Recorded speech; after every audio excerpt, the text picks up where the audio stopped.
So let us take this problem by using nodal analysis. Find V1, V2 and V3 by nodal analysis.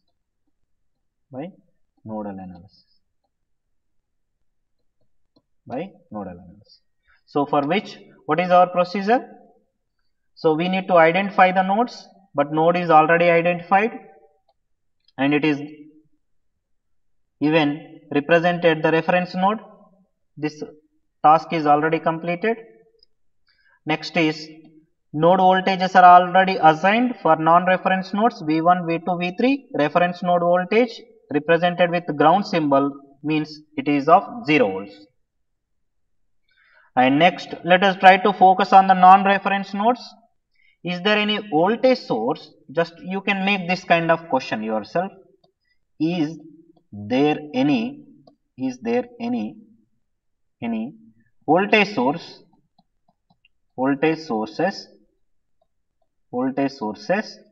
between non-reference node to reference node. If it is there, what we do?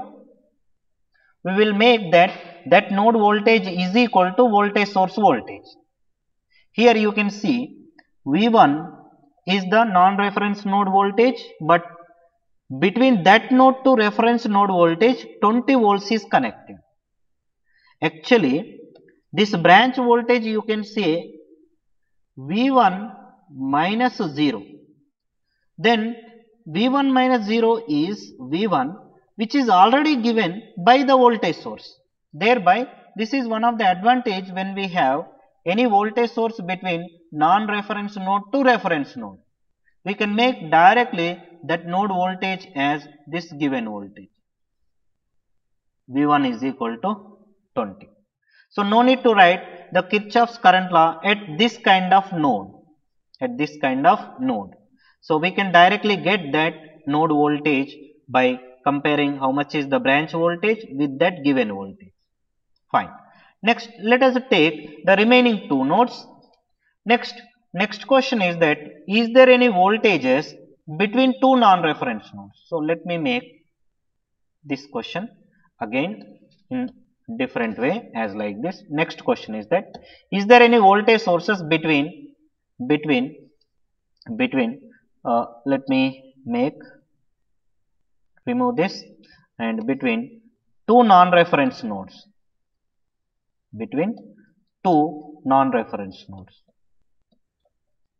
So one non-reference node we already worked out. So two non-reference nodes are there. So between those two non-reference nodes, is there any voltage source? Yes, it is there. If it is there, what we do? We try to merge those two nodes and we call it as a single node in this way. And if there are any parallel branches to this voltage source, is there any parallel branch to this voltage source? Here there is no parallel branch. If it is there, we try to merge that also into this element. Now let us call such nodes, merge those two nodes, here what are they? Here such nodes are, let us say N2 and N3. This is N2 node and this is N3 node. We merged that nodes together, then what do we get? That entire thing we merged it and we highlight with some color, and that what it gives as super node. Now you should assume that entire thing which we shaded as a single dot point, at which how many elements are connected for this shaded area? One side is the 10 ohms. Let me, for your sake, let me highlight these things. So one side is 10 ohms. This is one element connected to the shaded area. Here also connected. We try to, you can make analogy in this also, in this way also. As let us assume some person is trying to find what is its circumference of the shaded area. When he is traveling on this circumference, try to see what are the elements coming across. One is 10 ohms. Once he move over here, then 10 ohms, one more. Then as he moves here, again he found one more element, 10 ohms. Then he further moving. Then here one more element, 10 ohms. That's all. Is there any other elements? Only these four elements he found when he traveled on the circumference of the shaded area. Just try to make the analysis in this way, that whenever a voltage source is connected between two non-reference nodes, you try to highlight those two non-reference nodes by some color, merge it or put some dotted line. Now on that area circumference, you try to travel. In your traveling journey, you try to see how many elements you are crossing. Here one element, you are jumping out of this element, and here also you are jumping over this element. Like that you are jumping from this element and you are jumping over this element to reach where you started. How many elements we crossed overall? 4 elements. So let us write all those 4 elements current. That is what the Kirchhoff's current law at supernode. At supernode. Only one supernode is there, so we can have quickly that corresponding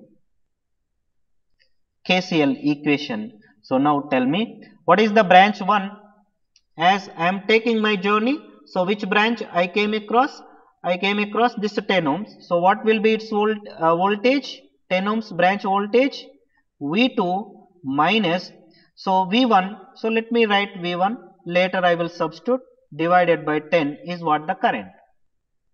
Similarly, next branch, second branch is V2 minus 0 by 10. Third branch, as I move over this shaded area, on the surface of the shaded area, I have to jump over this third branch also. That means I need to take that current. How much is that? V3 minus 0 by 10. So still one more branch is there, other side. So V3 minus V1. So where is the other side of this 10 ohms? Is V1. So it is connected at V1. So we need to take V3 minus V1 by 10. So in this way we have to write down the supernode KCL equation. And V1 is 20. So let me make, so the coefficients of V2 first. So 1 by 10 plus 1 by 10 are the coefficients of V2. Next is V3. So 1 by 10 plus 1 by 10 are the coefficients of V3. Now let us put all V1 in the right side. So minus V1 by 10. So plus V1 by 10. Once it goes to right side. Here also V1 by 10. So this is, so 2 V1 by 10. Let us substitute 2 into V1 is 20 by 10. This is equal to 4. So ultimately I can write this equation as so in this way, as simply 4. This is, let us call equation number 1. Once we get this equation, what we need to do? We need to take up the branch at which a voltage source is connected between two non-reference nodes. So let me take that branch. So for that, just let me take, as because it is not drawn a diagram, so let me take in this way. There is a 5 volts branch. So where it is connected, that you try to put. Here V2, here V3. So how much is this voltage? 5 volts. Now can I say, actually this voltage in terms of unknown, I can write one side, this side positive, this side negative, as V2 minus V3. So V2 minus V3 polarity and 5 volts polarity, both are same. So left side is positive, right side is negative for 5 volts. So I can say that this super node corresponding branch has the equation V2 minus V3, V2 minus V3 is equal to 5. This is what the second equation. Now solve these two equations, solve equation 1 and 2. Tell me how much is the V2 and V3. So let us solve this. So 10 inverse plus 10 inverse V2 coefficient, next 10 inverse plus 10 inverse V3 coefficient, then 4, then 1, then minus 1, then 5. So I hope you will also get this value. V2 is equal to 12.5 volts, and similarly V3 is equal to 7.5 volts. So in this way you can find the node voltages by using nodal analysis.